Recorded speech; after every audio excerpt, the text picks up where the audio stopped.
Hi class, this is Taylor Rosso, the class coordinator for the pre-HSED class. I'm here with another instructional video. Today we will be discussing on how to not only access your Google Classroom, but then to also look for classwork and some other things when you're on there. So obviously the first thing you do, open up Google.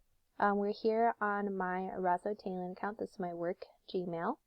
On here, there are these little sections, or I just call them tiny dots in the corner. You click on them and it'll pop in a whole bunch of things.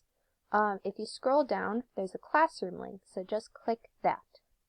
And right here, if you're logged in already onto whatever you go onto your Google Classroom account, it should just pop up here.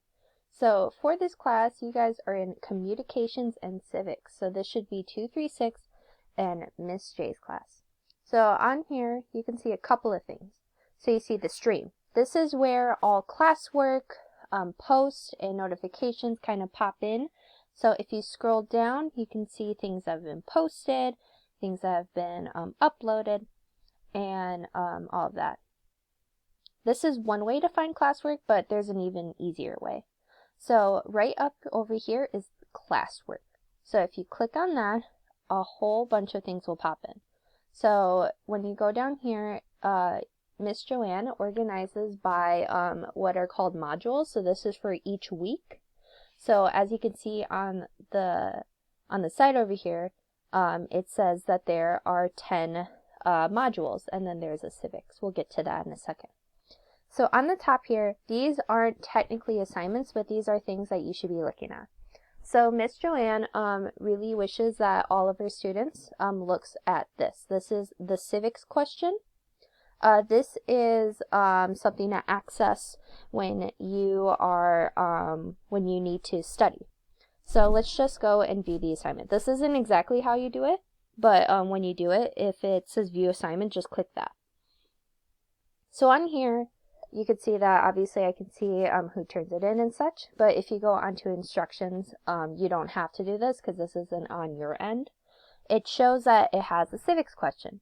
This was uploaded on February 2nd and edited on February 9th. So in the description it says, these are your civics exam questions.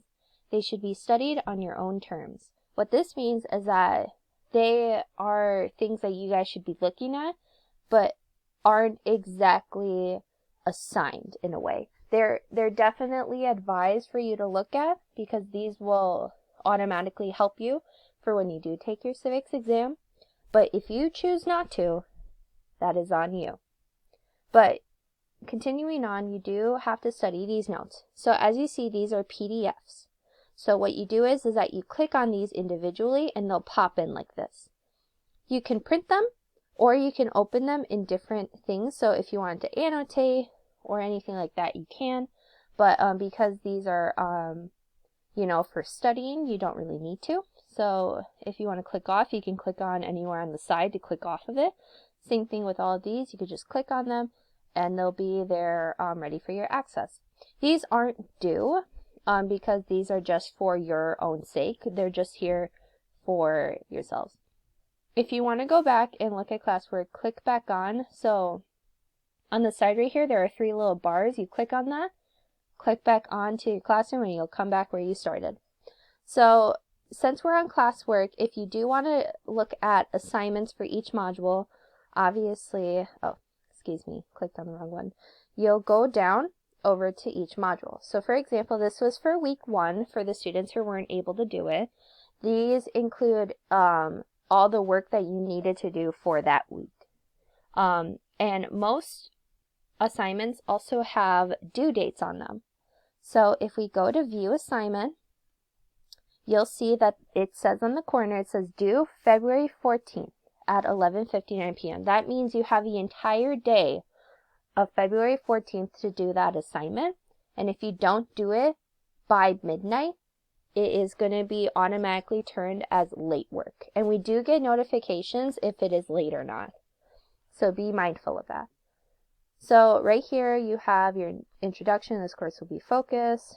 Please read everything. This is mandatory. So This should usually have something to read upon it, and it usually will, but I think only students can access that. So back over here, you have some other things. If you go down the stream, it says upcoming. So let's say we view all.